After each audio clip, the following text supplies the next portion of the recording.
আসসালামু আলাইকুম সবাইকে অনলাইন হোমিও বুক স্টল ও ইউটিউব চ্যানেল হোমিওপ্যাথিক বুক রিভিউর পক্ষ থেকে স্বাগত জানাচ্ছি। আজকে আমাদের একটি নতুন হোমিওপ্যাথিক বইয়ের রিভিউ নিয়ে আমরা আপনাদের সামনে হাজির হয়েছি অনলাইন হোমিও বুক স্টলের পক্ষ থেকে। বইটির নাম হচ্ছে অ্যাডভান্স আধুনিক হোমিওপ্যাথিক চিকিৎসা, লেখক ডাক্তার মোহাম্মদ আসগর আলী ও ডাক্তার খালেদা পারভীন রুমা। বইটির মূল্য হচ্ছে 650 টাকা। পাওয়া যাচ্ছে অনলাইন হোমিও বুক স্টলে। অনলাইন হোমিও বুক স্টলে যোগাযোগ ও হোয়াটসঅ্যাপ নাম্বারটি বিকাশ নম্বর বটে। আমি বলছি 01912150642। আমি আবার বলছি অনলাইন হোমিও বুক স্টলে যোগাযোগ নাম্বারটি 01912150642। এই নাম্বারে যোগাযোগ করে আপনারা বইটি সংগ্রহ করতে পারবেন। অ্যাডভান্স আধুনিক হোমিওপ্যাথিক চিকিৎসা বইটির মূল্য হচ্ছে 680 টাকা। বইটিতে ডাক্তারদের জন্য প্রয়োজনীয় কিছু গুরুত্বপূর্ণ মৌলিক বিষয় ছাড়াও বিভিন্ন রোগের থেরাপিউটিক্স হোমিও চিকিৎসা নিয়ে আলোচনা করা হয়েছে। তো আশা করি সবাই বইটি সংগ্রহ করবেন। এবার আমরা বইয়ের ভিতরে থেকে ঘুরে আসি।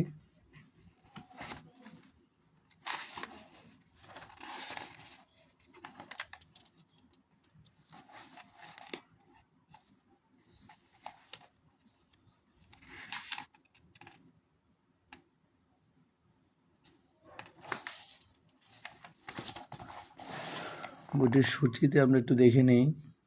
এখানে ডাক্তারদের, নতুন ডাক্তাররা বা যারা ডাক্তার হিসেবে নিজেকে দক্ষ প্রতিষ্ঠিত করতে চান তাদের কিছু মৌলিক বিষয় অবশ্যই জানতে হয়। সেই বিষয়গুলো এখানে লেখক খুব সুনিপুণভাবে তুলে ধরেছেন। প্রথমেই হোমিওপ্যাথিক জনক মহাত্মা হ্যানিম্যানের সংক্ষিপ্ত জীবন তিনি তুলে ধরেছেন। তারপর রয়েছে সাধারণ স্বাস্থ্য পরীক্ষা, হেলথ স্ক্রিনিং, তারপর রোগী পরীক্ষা, ক্লিনিক্যাল এক্সামিনেশন, রোগী শয়ন ভঙ্গি পর্যবেক্ষণ, বুক পরীক্ষা, প্রয়োজনীয় সাজ সরঞ্জাম, রোগ লক্ষণ, কেস টেকিং, ব্যবস্থাপত্রের নিয়মকানুন, ব্যবস্থাপত্রের নমুনা, কিছু গুরুত্বপূর্ণ চার্ট, ওজন,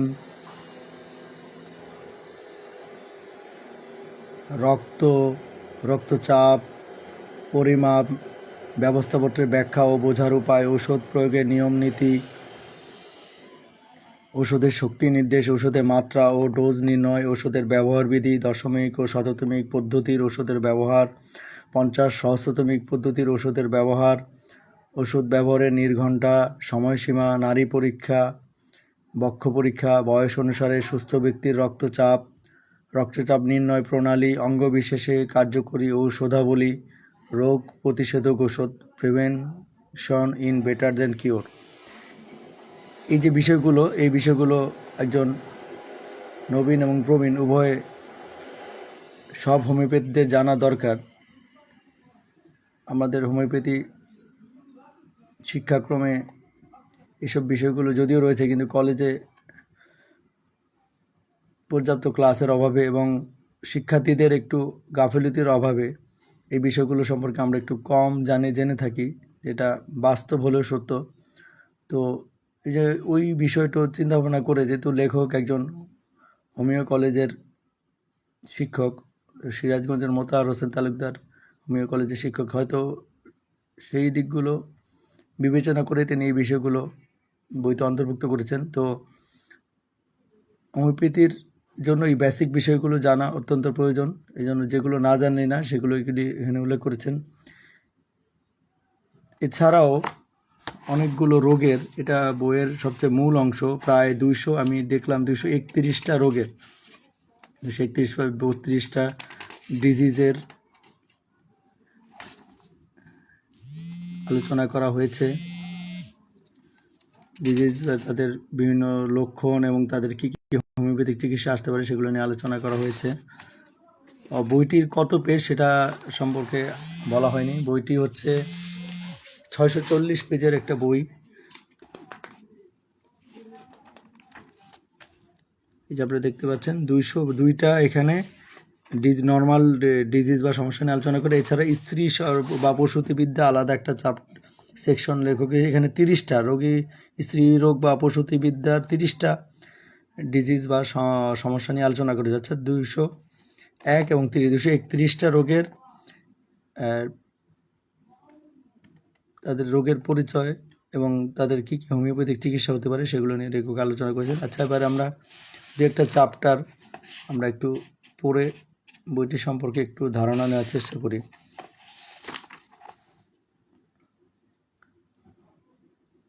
ওজন এখানে আপনি দেখেছেন ব্যবস্থাপত্রের নমুনা 26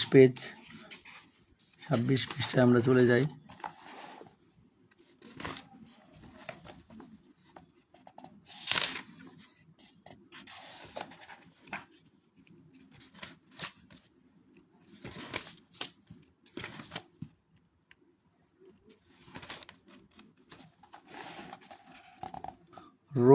রোগের লক্ষণাদির পর্যবেক্ষণ করে সংশ্লিষ্ট ওষুধ পাওয়ার পর ওষুধের শক্তি মাত্রা কীভাবে কতক্ষণ পরপর তা পুনঃ প্রয়োগ করা হবে এইসব প্রশ্ন থেকে যায়। এসব থেকে গোঁড়ামির কোনো স্থান নেই। প্রতিটি মানুষের অভিজ্ঞতাই তার সবচেয়ে বড় প্রদর্শক, কিন্তু অভিজ্ঞতা লাভ করার আগে কিছু কিছু উপদেশাদি এবং পরামর্শের প্রয়োজন। ঔষধের শক্তির ব্যাপারে নিজের অভিজ্ঞতাই সবচেয়ে বড়। মাদার টিংচার থেকে উচ্চতম সব শক্তির ওষুধই নিরাময় ক্ষমতার অধিকারী, যদি অবশ্য ওষুধ নির্বাচন কাজটি নির্ভুল হয়। যখন দেখা যাবে যে ওষুধের লক্ষণের সাথে রোগীর লক্ষণের সমতা খুব বেশি ঘনিষ্ঠ ধরনের, তখন ওষুধের শক্তি খুব উঁচু না হয়ে পারে না। যত উচ্চ শক্তির ওষুধ পড়বে নিরাময় ততই স্থায়ী হওয়ার সম্ভাবনা। কিন্তু শক্তি নির্ধারণের প্রশ্নটি প্রধান নয়, প্রধান হচ্ছে ওষুধ নির্বাচনের বিষয়টি। হোমিওপ্যাথি ঔষধাবলীর ক্ষেত্রে পাঠকের অত্যন্ত প্রাথমিক পরিচয় আছে। এটা বললে নিশ্চয়ই যথেষ্ট হবে যে কোনো ওষুধের নামের পরে কিউ চিহ্নটি সেই ওষুধের সবচেয়ে জোরালো শক্তিকে বোঝায় এবং 1, 2, 3 ইত্যাদি বা 1x, 2x, 3x ইত্যাদি সংখ্যাগুলিকে শতাংশ শক্তি বোঝায়, যার পরিমাণ হচ্ছে 1 শক্তির ওষুধের 1 ভাগ। সবচেয়ে শক্তিশালী মূল ওষুধের 99 ভাগ ওষুধের মাধ্যমে সুরাসার এবং 2 শক্তির ওষুধে শক্তির 1 ভাগ আর 99 ভাগ সুরাসার মাধ্যম। এরূপভাবে পরবর্তী শক্তিগুলো তৈরি করতে হয়। 1x, 2x সংখ্যাগুলোতে দশমিক ক্রমের শক্তি বোঝায়। 1x মানে 1 ভাগ সবচেয়ে শক্তিশালী মূল ওষুধের আরক আর 9 ভাগ সুরাসার মাধ্যম। 2x মানে 1x ভাগের সঙ্গে 9 ভাগ মাধ্যম। ব্যবস্থাপত্রে যে শক্তির ওষুধ সুপারিশ করা হয়েছে তার ওষুধের নামের পাশে লেখা থাকে। যখন নানা শক্তির ওষুধ সমান কার্যকরী বলে মনে করা হয়, তখন একটা সরলরেখা চিহ্নের দুপাশে সর্বনিম্ন থেকে সর্বোচ্চ সংখ্যাটি লেখা হয়। যেমন ধরুন অ্যাকন 1, 2, 3 মানে অ্যাকোনাইট 1 3x বা 2 বা 3 বোঝায়। উপযুক্ত মনে করলে এর যে কোনো একটিকে বেছে নিতে পারেন। যখন মাত্র 2 শক্তির পছন্দ করার প্রশ্ন আসবে, তখন দুটি সংখ্যাকে একটি বা দিয়ে যুক্ত করা হয়, যেমন ক্যামোমিলা বা। যখন কোনো ওষুধের নামের পরে কোনো সংখ্যা দেওয়া থাকবে না, তখন ওষুধের খাঁটি সারাংশ বোঝানো হয়েছে বলে ধরে নিতে হবে। যেমন ক্যালিআইজিআর 2 অর্থে ক্যালিআয়োডের 2 গ্রেন বোঝাবে, মানে 2টা দাগ দিলে 2 গ্রেন বোঝাবে। যেসব ক্ষেত্রে মাত্রার কথা বলা হয়নি সেখানে 1 ফোঁটা কিউ বা মাদার টিনচার একটি গুলি বা বড়িতে বোঝানো হয়েছে বলে ধরে নিতে হবে।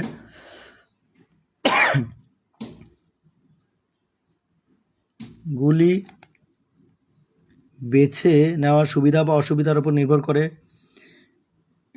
কিউ সুবিধাজনক হলে 1 চামচ পানিতে বা 2 ফোঁটা কিউ দিলেই হবে বা মাদার টিনচার দিলে হবে। শর্করা বিচূর্ণে পুড়ে ওষুধ দিতে হলে বেশ খানিকটা শর্করা চূর্ণে 1 বা 2 ফোঁটা ওষুধ দিলেই কলের চেয়ে পরিস্থিত পানি বা ফুটিয়ে ঠান্ডা করা পানিতে দেওয়াই ভালো। আজকাল পরিস্থিত পানিতে ওষুধ বেশি দেওয়া হয়। আচ্ছা, ব্যবস্থাপত্রের নিয়মকানুন আমরা দেখলাম। এবার আমরা একটা চ্যাপ্টারে যাচ্ছি।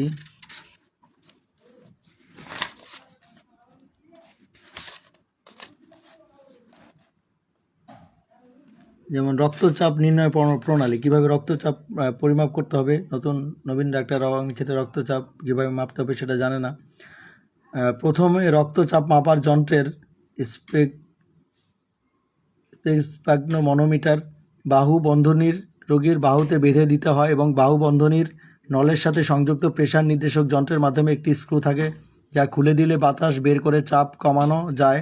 স্ক্রুটি আটকে দিয়ে পাম্পের সাহায্যে ব্লাডারে বাতাস ঢুকিয়ে দিতে হয় এবং বাতাসের পরিমাণ ক্রমশ রেডিক্যালি পালসকে বন্ধ করতে হয়। তারপর এন্টিকুবিটাল ফসাতে স্টেথোস্কোপ বসিয়ে চিকিৎসকের বাম হাত দিয়ে আলতোভাবে চেপে ধরে ডান হাতে স্ক্রুটির প্যাচ ধীরে ধীরে ঘুরিয়ে ঢিলে বা হালকা করে ব্লাডারের চাপ একটু একটু করে কমাতে হবে এবং পর্যবেক্ষণের দ্বারা স্টেথোস্কোপের মাধ্যমে হঠাৎ একটি ক্লিক শব্দ শোনা যায়। যখন এই ক্লিক শব্দটি শোনা যাবে তখন প্রেশার নির্দেশক যন্ত্রের কাঁটা ডায়ালের কত মানে অবস্থান করছে তা নির্দিষ্ট করে দেখে নিতে হবে।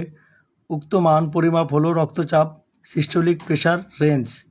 হৃৎপিণ্ড চাপের ডায়াস্টোলিক প্রেশার রেঞ্জ পরিমাপ নির্ণয়ের জন্য বাতাস ক্রমশ ছেড়ে দিলে এসে স্টেথোস্কোপের শব্দ ধীরে ধীরে পরিবর্তন হয়ে একটি সময় শব্দটি থেমে যায়। তখন ডায়ালের কাঁটাটি যে মান নির্দেশ করবে উক্ত মানই পরিমাপ হলো হৃৎপিণ্ডের চাপ বা ডায়াস্টোলিক প্রেশার। যে দেখতে পাচ্ছেন এটা চিত্র দেওয়া হয়েছে, অর্থাৎ প্রেশার মাপতে হলে কীভাবে মাপতে হবে সেটা যেমন বর্ণনা করা হয়েছে, এটা চিত্র সাথে দিয়ে দিয়েছে একজন নবীন ডাক্তার। মোটামুটি এটা দেখে এবং প্র্যাকটিক্যালি যদি মেশিন নিয়ে এটা অনুসরণ করতে পারে তাহলে চাপ মাপা সে শিখতে পারবে। একজন সুস্থ সবল ব্যক্তির রক্তের চাপ 120 থেকে 140 মিমি, হৃৎপিণ্ডের চাপ 70 থেকে 105 মিমি, ধমনীর চাপ 20 থেকে 50 মিমি। আরেকটা গুরুত্বপূর্ণ বিষয় দিয়েছেন লেখক, মানবদেহের উচ্চতা অনুসারে ওজন, অর্থাৎ কার উচ্চতা হলেও তার ওজন সর্বনিম্ন কত থাকা উচিত, স্বাভাবিক কত থাকা উচিত সেটা দিয়ে দেওয়া হয়েছে। শীতকাতর ওষুধাবলী,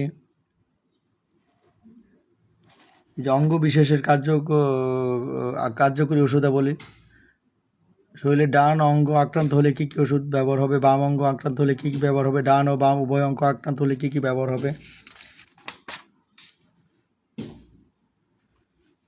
তো ওষুধের ক্রিয়াকাল সম্পর্কে লেখক এখানে দেখতে পাচ্ছেন বর্ণনা করেছেন বিভিন্ন ওষুধের ক্রিয়াকাল।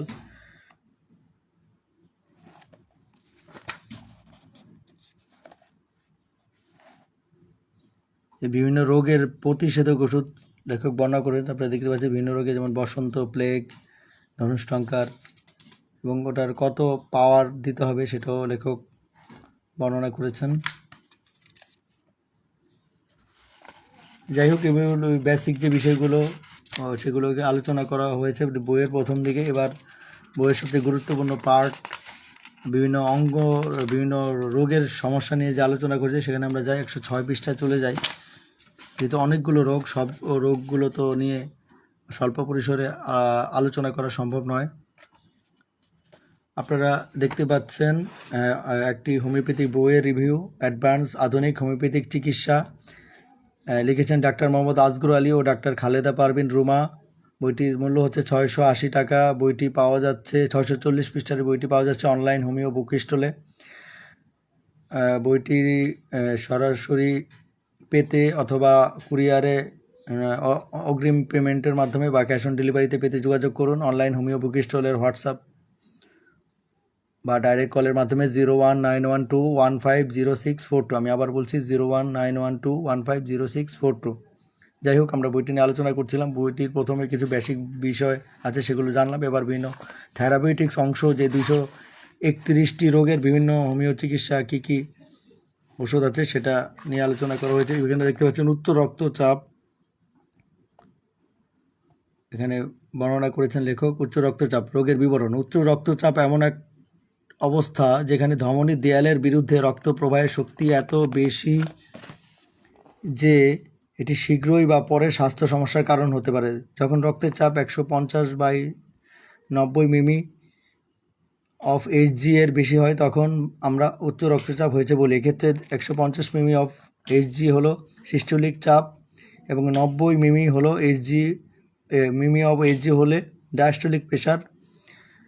80% 90% ভাগ ক্ষেত্রে উচ্চ রক্তচাপের কারণ নির্দিষ্ট করে বলা যায় না, তবে ঘি, মাখন, দুধের সর, চর্বিযুক্ত মাংস, ডিম ইত্যাদি অতিরিক্ত খাওয়ার ফলে শরীরের কোলেস্টেরল ও লিপিড বৃদ্ধি পেলে এবং তা শরীরের রক্তবাহী নলিতে জমে গিয়ে আর্টারোস্ক্লেরোসিস হয়ে বিভিন্ন কারণে আর্টারিওস্ক্লেরোসিস হয়ে রক্ত চলাচলে বাধার রেজিস্ট্যান্স সৃষ্টি করে এবং রক্তের চাপ বৃদ্ধি করে। যারা অতিরিক্ত দুশ্চিন্তা করে এবং সামান্য কারণে টেনশন করে তাদের উচ্চ রক্তচাপ হওয়ার প্রবণতা বাড়ে।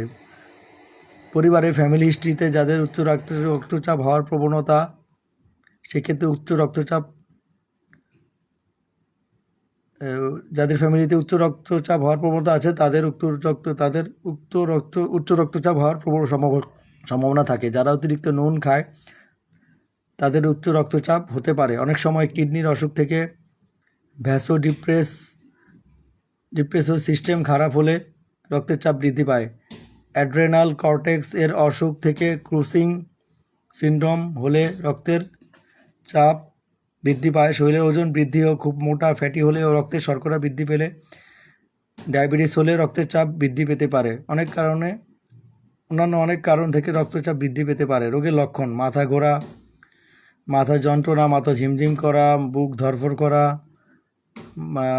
মাথার পেছনে ঘাড়ে যন্ত্রণা, পেইন ইন নেক, ঘুম ঠিকমতো না হওয়া, ইনসোমনিয়া, একটুতেই রেগে যাওয়া, ইরিটেবিলিটি, সহজেই অবসাদ লাগা, ইজিলি ফ্যাটিগ, অনেক সময় অল্প পরিশ্রমে শ্বাসকষ্ট, ব্রেথলেসনেস হয়, সহজেই ভুলে যাওয়া, ল্যাক অফ মেমোরি, ঠিকমতো মনোসংযোগ করতে পারে না, ল্যাক অফ কনসেন্ট্রেশন ইত্যাদি। অর্থাৎ হাই প্রেশার হলে উচ্চ রক্তচাপ হলে কী কী সমস্যা হতে পারে এটা লেখক বর্ণনা করেছেন। চিকিৎসা, এটা গুরুত্বপূর্ণ পার্ট। কী কী হোমিও ওষুধ হতে পারে, যেমন প্লাম বা মেট। এখানে লক্ষণ দেখা যায় ক্রনিক নেফ্রাইটিস, কিডনির অসুখ থেকে রক্তচাপ বৃদ্ধি পায়, শরীরে রক্ত স্বল্পতা দেখা দেয় এবং শরীর প্রচণ্ড দুর্বল লাগে, ক্রমশ রোগীর শরীর রোগা হয়ে যায় এবং হাতে পায়ে মাঝে মাঝে খাল ধরে যন্ত্রণা, ক্র্যাম্প লাইক পেইন হয়, কোষ্ঠকাঠিন্য দেখা দেয়। কী কী শক্তি কতদিন খেতে হবে সেটা সেবনবিধি বলে দেওয়া হয়েছে। আর্সেনিক, আয়োড। সাধারণত পুরাতন হার্টের অসুখ থেকে রক্তচাপ বৃদ্ধি পায়, শরীর খুব দুর্বল, মানসিক দিক থেকে খুব দুশ্চিন্তা হয়ে ও শারীরিক অস্থিরতা বৃদ্ধি পায়। এখানেও কী কী শক্তি ব্যবহার করতে হবে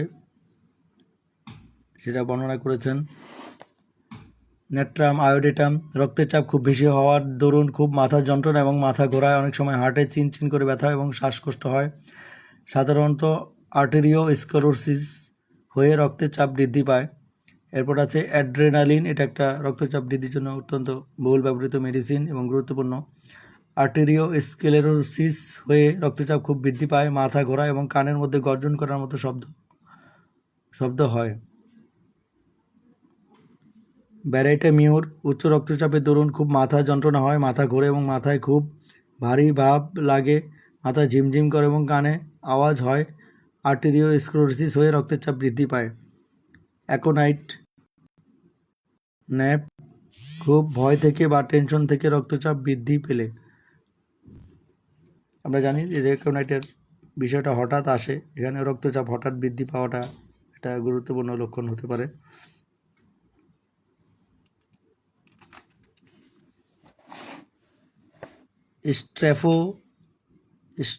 স্ট্রেফেনথাস, পুরনো আর্টেরিওস্ক্লেরোসিস থেকে উচ্চ রক্তচাপ হয়ে হার্টের ফ্যাটি ডিজেনারেশন হয় এবং লেফট ভেন্ট্রিকুলার ফেলিওর হয়ে পা এবং শরীর ফোলে, অর্থাৎ পা এবং শরীর ফোলায় স্ট্রেফেনথাসের একটা গুরুত্বপূর্ণ লক্ষণ। অরামমেট, রক্তের চাপ বৃদ্ধি পাওয়ার দরুন হৃৎপিণ্ডে ও মাথায় খুব চাপ বোধ হয় এবং খুব বুক ধরফর করে, হার্টে মাঝে মাঝে ব্যথা হয় এবং হার্ট খুব বড়, হাইপারট্রফি অফ হার্ট হয়। অসুখ থেকে আত্মহত্যা করার প্রবণতা বৃদ্ধি পায়, উচ্চ রক্তচাপ থেকে হার্টের ফ্যাটি ডিজেনারেশন হয়। গ্লোনোইন, এটাও আবার উচ্চ রক্তচাপের জন্য অত্যন্ত একটা গুরুত্বপূর্ণ ওষুধ, আমি নিজেও এটা ব্যবহার করেছি। বেশ ভালো রেজাল্ট পাওয়া যায়। এটা লক্ষণ হচ্ছে উচ্চ রক্তচাপের দরুন মাথায় খুব দপদপ করে যন্ত্রণা হয়, রোদের তাপ বা উনানের তাপ বা গরম সহ্য করতে পারে না, ঠান্ডা বাতাসে বা ঠান্ডা ঘরে আরাম বোধ হয়। অবশ্য যাদের রোদের তাপ বা চুলার গরমের থেকে মাথার রক্তচাপ বৃদ্ধি পায় সেক্ষেত্রে গ্লোনোনিন এটা ভালো। এবং রক্তচাপ বৃদ্ধি পেয়ে যদি মাথা ব্যথা হয়, আমরা জানি যে গ্লোনোইন মাথা ব্যথারও একটা ভালো ওষুধ। যাই হোক, কেটে গাছ মাদার আমরা বেশিরভাগ হার্টের জন্য ব্যবহার করি, এটা রক্তচাপেও ব্যবহার হয়। এটা লক্ষণ হচ্ছে উচ্চ রক্তচাপে দরুন বুকে চিনচিন করে ব্যথা হয় এবং বুকে চাপ বোধ হয়, আর্টেরিওস্ক্লেরোসিস হয়ে রক্তচাপ বৃদ্ধি পায়। প্ল্যাসিফ্লোরা আমরা ঘুমের জন্য ব্যবহার করি, এটাও রক্তচাপের লক্ষণ আছে। উচ্চ রক্তচাপের দরুন ঘুম হয় না বা ঘুম না হওয়ার দরুন রক্তচাপ বৃদ্ধি পায়। এরপরে রক্তচাপের জন্য যে বহুল ব্যবহৃত মেডিসিনটি, এটার মাদার টিনচারই নর্মালি ব্যবহার হয়, রাওলাফিয়া সারপেন্টা। এটার রক্তচাপের লক্ষণ হচ্ছে উচ্চ রক্তচাপ ব্লাড প্রেশার রোগে এটি একটি উৎকৃষ্ট ওষুধ। এই যে আপনারা দেখতে পাচ্ছেন লেখা আছে শক্তি কিউ, মানে মাদার টিনচার 10 ফোঁটা সামান্য পানি সহ প্রতিদিন 2 বার সেবন করতে হবে। সেবনে রক্তের চাপ স্বাভাবিক থেকে গভীর নিদ্রা হয়। অর্থাৎ বিভিন্ন রোগে রক্তচাপের ক্ষেত্রে বিভিন্ন ওষুধগুলো কী কী লক্ষণ এবং কী কী শক্তি কতবার খেতে হবে ডোজও দিয়ে দিয়েছেন। অনেকে আমাদের কাছে জানতে চান যে ডোজগুলো আছে, রোগের ওষুধ আছে এবং ডোজ আছে, সেরকম কোন বই আছে। তো এই ক্ষেত্রে এই বইটা আপনারা অবশ্যই সংগ্রহ করতে পারেন। আমিও এখন থেকে এই বইটা যারা ডোজ সম্পর্কে, ওষুধের ডোজ সম্পর্কে যারা জানতে চান তাদেরকে এই বইটা সাজেস্ট অবশ্যই করব। এবং আপনারও যারা পরিচিত জন আছে তাদেরকে এই বইটা সাজেস্ট করতে পারেন। রক্তচাপের পথ্য ও প্রয়োজনীয় ব্যবস্থা সম্পর্কে দেওয়া আছে। মানসিক উদ্বেগ, শারীরিক পরিশ্রম নিষেধ, মেদ বৃদ্ধি হয় এমন খাদ্য সম্পূর্ণভাবে পরিত্যাগ করতে হবে। শাকসবজি, তরকারি, ফলমূল, পাকা পেঁপে, দুধ, ছানা, খেজুর, কিশমিশ প্রভৃতি খাবার উপযোগী। মাছ, মাংস, ডিম, লবণ, মদ, তামাক, চা অত্যন্ত মশলাদার খাদ্য বর্জনীয়। রাতে অল্প পরিমাণে খাবার খাওয়া উচিত। উষ্ণ পানিতে গোসল করা কল্যাণকর। যাই হোক, উচ্চ রক্তচাপের বিভিন্ন ওষুধ, হোমিও ওষুধ এবং তাদের ডোজ সম্পর্কে জানলাম। এবার আমরা আরেকটি সমস্যা দেখে আসি।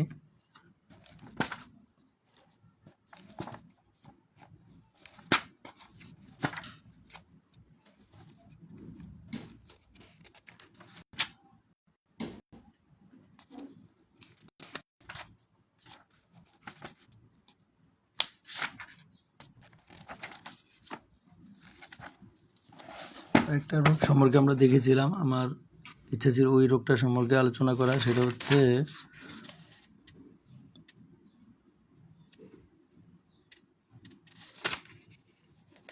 পেটে বা শরীরে জল জমে ফুলে যাওয়া, ড্রপসিয়া অ্যাসাইটিস। 370 পেজে এটা রয়েছে, 370।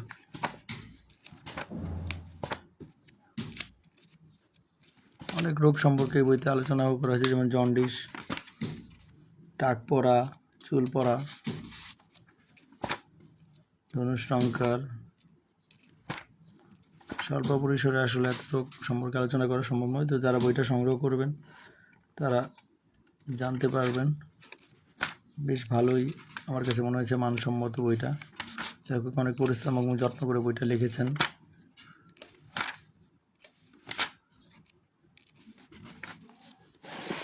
পেটে বা শরীরে পানি জমে ফুলে যাওয়া, ড্রপসিয়া অ্যাসাইটিস রোগের বিবরণ। পেটে বা শরীরে বিভিন্ন কারণে পানি জমে ফুলতে পারে। কিডনির অসুখ বা হৃৎপিণ্ডের অসুখ বা যকৃতের অসুখ বা অন্য কারণ থেকে হতে পারে। কিডনির কারণ থেকে হলে সাধারণত প্রথমে মুখে আসে। প্রথমে মুখ আগে ফোলে, পরে শরীরের বিভিন্ন অংশ ফোলে। হৃৎপিণ্ডের কারণ থেকে হলে সাধারণত প্রথমে পা ফোলে এবং শরীরের বিভিন্ন অংশ ফুলে। অর্থাৎ কিডনি থেকে হলে আগে মুখ ফুলবে এবং শরীরের অন্যান্য অংশ ফুলবে। আর কিডনি থেকে যদি শরীর ফুলে যায় তাহলে প্রথমে কিডনি থেকে হলে আগে মুখ ফুলবে এবং পরে শরীরের অন্য অংশ ফুলবে। আর হৃৎপিণ্ডের সমস্যার কারণে ফুললে প্রথমে পা ফুলবে এবং শরীরের অন্যান্য অংশ ফুলবে। এবার বিভিন্ন চিকিৎসা পেটে বা শরীরে পানি জমে ফুলে যাওয়ার ড্রপসি অ্যান্ড অ্যাসাইটিসের বিভিন্ন হোমিও ওষুধ বলা হয়েছে। এই অ্যাপোসাইনাম এই ওষুধটা পা ফোলার ক্ষেত্রে আমিও ব্যবহার করেছি, বেশ ভালোই কাজ করে। এটা গুরুত্বপূর্ণ ওষুধ অ্যাপোসাইনাম। এটার লক্ষণটা আমরা দেখতে পাচ্ছি, এই পাশে ডোজ দেওয়া আছে আপনারা দেখতে পাচ্ছেন। এবার লক্ষণটা পড়ি। 2 হাড়ের জোরে পেটে, বুকে, মাথায় বা শরীরে বিভিন্ন অংশে পানি জমে এবং ফোলে। পানির পিপাসা খুব থাকে, কিন্তু অনেক সময় পানি খাওয়ার পর বমি হয়। সিরোসিস অফ লিভার থেকে পেট ও শরীরে পানি জমে। বাচ্চাদের মাথায় পানি জমে, ফোলে এবং এক চোখ দেখতে পায় না এবং বিছানায় শুয়ে এক পা এবং এক হাত সবসময় নাড়াতে থাকে। এরপর রয়েছে আর্সেনিক অ্যালবাম, হোমিওপ্যাথির একটি বহুল ব্যবহৃত ওষুধ। কিডনি, হৃৎপিণ্ড বা যকৃতের, লিভার বিভিন্ন অসুখ থেকে মুখ, হাত, পা, শরীরের বিভিন্ন অংশ ফোলে। শরীরে প্রচণ্ড দুর্বলতা দেখা দেয়। পানির পিপাসা খুব থাকে, কিন্তু ঘন ঘন একটু একটু করে পানি খায়। পানি খাওয়ার সাথে সাথে অনেক সময় বমি হয়ে যায়। মানসিক দিক থেকে প্রচণ্ড দুশ্চিন্তাগ্রস্ত হয় এবং সেই কারণে শারীরিক অস্থিরতা দেখা দেয়। অনেক সময় ভাবে তার রোগ সারবে না, সুতরাং ওষুধ খাওয়া বৃথা। গরম তাপে বা গরম শারীরিক কষ্টে আরাম হয়। অনেক সময় শরীরের বিভিন্ন অংশ জ্বালা করে এবং গরম তাপে আরাম হয়। অনেক সময় এর সাথে জ্বর থাকতে পারে, পায়খানায় দুর্গন্ধ থাকে। এটা হচ্ছে আর্সেনিকের পেটে বা শরীরে ফুলে যাওয়া বা পানি জমার লক্ষণ। নিজের সেবনবিধি লেখক বলেছেন, ডোজ 30 শক্তি 4 দানা 20 নম্বর করে দিনে 2-3 বার করে কম বেশি অনুযায়ী 2-3 দিন খেয়ে 7 দিন বা বেশি দিন অপেক্ষা করতে হবে। সম্পূর্ণ না কমলে ওই শক্তি আবার উপরোক্তভাবে খেতে হবে। 30 শক্তিতে সম্পূর্ণ না কমলে 200 শক্তির 4 দানা 20 নম্বর বড়ি 1-2 দিন খেয়ে 7 থেকে 15 দিন অপেক্ষা করতে হবে। সম্পূর্ণ না কমলে ওই শক্তি আবার উপরোক্তভাবে খেতে হবে। অর্থাৎ এই লেখক এই শক্তির বা ডোজের ব্যাপারটা এখানে লেখক বড়ির কথা বলেছেন। আমরা অনেকে ডিস্টিল ওয়াটারে বা রেকটিফাইড স্প্রেতে ওষুধ দিয়ে থাকি, তো সেভাবেও এটা একজন লেখকের অভিজ্ঞতা এবং তার নিজস্ব প্ল্যানিংয়ের ওপর ডোজের ইয়াটা নির্ভর করে। প্রথমে নিম্ন শক্তি থেকে শুরু করতে হয়, পরে উচ্চ শক্তিতে আস্তে আস্তে যেতে হবে। আর 50 সহস্রতমিক ওষুধ হলে তো প্রথমে M1 বা 0/1 থেকে, অনেকে 0/2 থেকেও সংগ্রহ করে, তো শুরু করে। তারপর উচ্চ শক্তি যায়, 1 থেকে শুরু করলে 2, 3, আবার অনেকে আছে 1 হলে একটা শক্তি গ্যাপ দিয়ে যায়, যেমন 1-এর পর 0/3, 0/5, 0/7 এভাবে ব্যবহার করে। আচ্ছা, যাই হোক, এটা ডোজটা এখানে একটা কমন একটা সাজেশন লেখক দিয়েছেন। এটা সবাই যার যার অভিজ্ঞতা এবং সিনিয়রদের পরামর্শ অনুযায়ী দিতে পারেন। এরপর এপিসমেলের শরীর ফোলার কী লক্ষণ সেটা বর্ণনা করা হয়েছে। শরীর বা পেটে পানি জমা বা ফুলে যাওয়া, এপিসমেলের লক্ষণটি পড়ছি এখন। হঠাৎ জ্বর হয়ে মাথা বা শরীর ফুলে যায় বা কিডনির কারণ থেকে সাধারণ পেটে বা মাথায় বা শরীরে বিভিন্ন অংশে পানি জমে। প্রস্রাব একটু একটু করে হয়, প্রস্রাব ধরে রাখতে পারে না। প্রস্রাবের সময় জ্বালা করে ও হুল ফোটানোর মতো যন্ত্রণা হয়। অর্থাৎ হুল ফুটানো এপিসমেলের একটা গুরুত্বপূর্ণ প্রধান লক্ষণ। অনেক সময় প্রস্রাবে রক্ত থাকতে পারে, চোখের তলায় ফুলে লাল হয়, পানির পিপাসা কমে যায় বা পায় না, শরীরের বিভিন্ন অংশে ব্যথা হয় এবং জ্বালা ও হুল ফোটার মতো যন্ত্রণা হয়। গরম ঘরে বা গরম চাপে কষ্ট বৃদ্ধি পায়। খোলা বাতাস এবং ঠান্ডা পানিতে গোসল করলে কষ্টের আরাম হয়। ঘুমের পর কষ্ট বাড়ে। অনেক সময় শরীরের ডান দিকে আগে ফোলে। বাচ্চাদের মাথায় পানি জমে, হাইড্রোসেফালাস হয়। এরপর হচ্ছে অ্যাডোনিস ভালগারিস ও কনভেলেরিয়া। এই ওষুধ দুটির লক্ষণ হচ্ছে হার্টের অসুখ থেকে শরীরে ফুলে গেলে এবং পানি জমে গেলে। অর্থাৎ হার্টের সমস্যার কারণে শরীর ফুলে গেলে, পানি জমে গেলে অ্যাডোনিস ভালগারিস অত্যন্ত একটা গুরুত্বপূর্ণ, ও কনভেলেরিয়া, এই দুটি অত্যন্ত গুরুত্বপূর্ণ ওষুধ। এবার আরও ওষুধ দেয়া আছে, যেমন টেরিবিনথিনা লক্ষণটি পড়ছি। পেট ফুলে যাওয়ার বা শরীর ফুলে যাওয়ার লক্ষণ। কিডনির গণ্ডগোল থেকে পেটে বা সমস্ত শরীরে পানি জমে, কিডনির কাছে চাপ ধরা, মৃদু যন্ত্রণা হয়, প্রস্রাব ধোয়া বা ঘোলা হয়। অনেক সময় প্রস্রাবে রক্ত থাকতে পারে, জিভ খুব মসৃণ ও খুব লাল দেখায়। অনেক সময় প্রস্রাব করার সময় খুব জ্বালা ও যন্ত্রণা হতে পারে। প্রস্রাবে অ্যালবুমেন থাকে। কলচিকাম, কিডনির গণ্ডগোল থেকে পেটে পানি জমে, প্রস্রাবের পরিমাণ কমে যায়, কালচে বা কালো রঙের প্রস্রাব হয়, রান্না খাবারের গন্ধে, বিশেষ করে মাছ, মাংস, ডিম, বমি পায়, গন্ধ সহ্য করতে পারে না।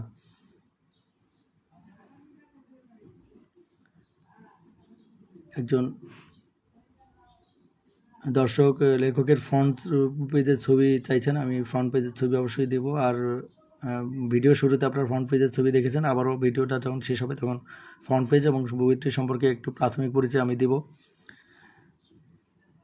ডিজিটালিস হৃৎপিণ্ডের কারণ থেকে পা এবং পেট শরীরের বিভিন্ন অংশে ফোলে। হৃৎপিণ্ডের কাজ অনিয়মিত হয়, মনে হয় সামান্য নড়াচড়া করলে হৃৎপিণ্ড বন্ধ হয়ে যাবে। শ্বাস নিতে কষ্ট হয় এবং মুখ ও ঠোঁট ইত্যাদি নীলবর্ণ দেখা যায়। শরীর খুব দুর্বল লাগে, হাঁটতে কষ্ট হয়, নাড়ির স্পন্দন অনিয়মিত হয় এবং মিনিটে 30-40 বার হয়। প্রস্রাব কমে যায় বা বন্ধ হয়ে যায়, শরীর ফুলে যায়।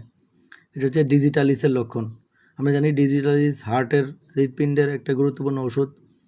হৃৎপিণ্ডের গতি কমা বাড়ার ক্ষেত্রে ডিজিটালিসের একটা ভূমিকা আছে এবং হৃৎপিণ্ডের ডিজিটালিসের লক্ষণের সাথে যদি হাত পা ফুলে যায় বা পেট ফুলে যায় তখন সেক্ষেত্রে ডিজিটালিস ব্যবহার করা যাবে। অ্যাসিটিক অ্যাসিড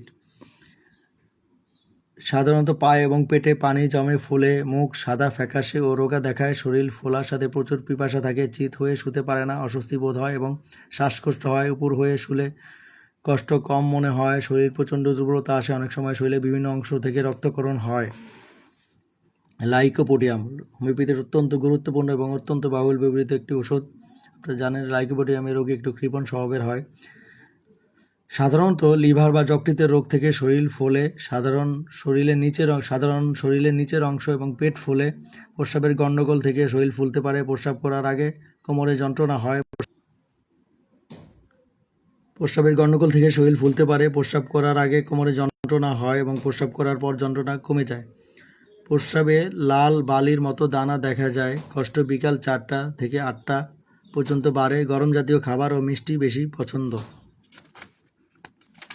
যাই হোক, আমরা দুটি উচ্চ রক্তচাপের কী কী হোমিও ওষুধ আছে বইতে এবং এটা কি পেটে এবং শরীরে পানি জমা ফুলে যাওয়া এটার কী কী ওষুধ হতে পারে এটা আলোচনা করলাম।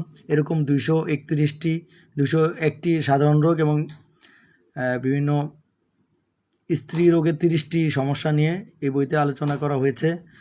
বইটির নাম হচ্ছে, এই ফ্রন্ট পেজে আসলাম, ফ্রন্ট পেজ দেখতে চাইছিলেন, আধুনিক হোমিওপ্যাথিক চিকিৎসা। লিখেছেন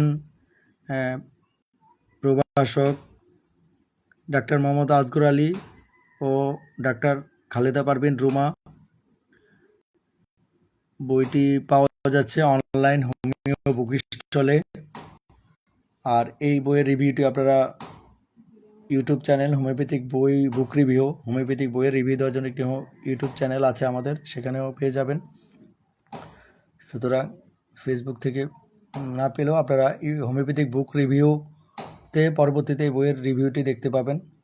আর বইটির নাম হচ্ছে অ্যাডভান্স হোমিওপ্যাথিক চিকিৎসা। বইটি 640 পেজ, 231টা রোগ এবং তাদের হোমিওপ্যাথিক চিকিৎসা ব্যবস্থাপনা নিয়ে আলোচনা করা হয়েছে। এছাড়া বিভিন্ন গুরুত্বপূর্ণ ওষুধ, কীভাবে রক্তচাপ মাপতে হবে, রক্তচাপ কী, ব্যবস্থাপত্র কীভাবে করতে হবে, হোমিওপ্যাথি শক্তি মাত্রা ঔষধ কীভাবে নির্ধারণ করতে হবে,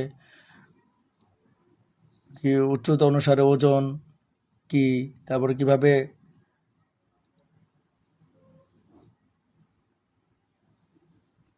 রক্তচাপের একজন মানুষের উচ্চতা ভেদে কতটুকু ওজন থাকা দরকার, কিভাবে রক্তচাপ মাপতে হবে ইত্যাদি নানা গুরুত্বপূর্ণ বেসিক বিষয়গুলো ওই বইতে আলোচনা করা হয়েছে। বইটির মূল্য হচ্ছে অ্যাডভান্স হোমিওপ্যাথিক চিকিৎসা। বইটির মূল্য হচ্ছে 680 টাকা। বইটি পাওয়া যাচ্ছে অনলাইন হোমিও বুক স্টলে, সরাসরি সংগ্রহ করতে পারেন অথবা অগ্রিম পেমেন্ট বা ক্যাশ অন ডেলিভারির মাধ্যমে সংগ্রহ করতে পারেন। 680 টাকা মূল্যের এই বইটি পেতে যোগাযোগ করুন online homeo book stall, Dhaka. আমাদের হোয়াটসঅ্যাপ এবং যোগাযোগ নাম্বারটি আমি আবার বলছি, 01912150642। অ্যাডভান্স আধুনিক হোমিওপ্যাথিক চিকিৎসা বইটি সংগ্রহ করার জন্য অনলাইন হোমিও বুক স্টলে যোগাযোগ করতে পারেন। যোগাযোগ নাম্বারটি হলো 01912150642।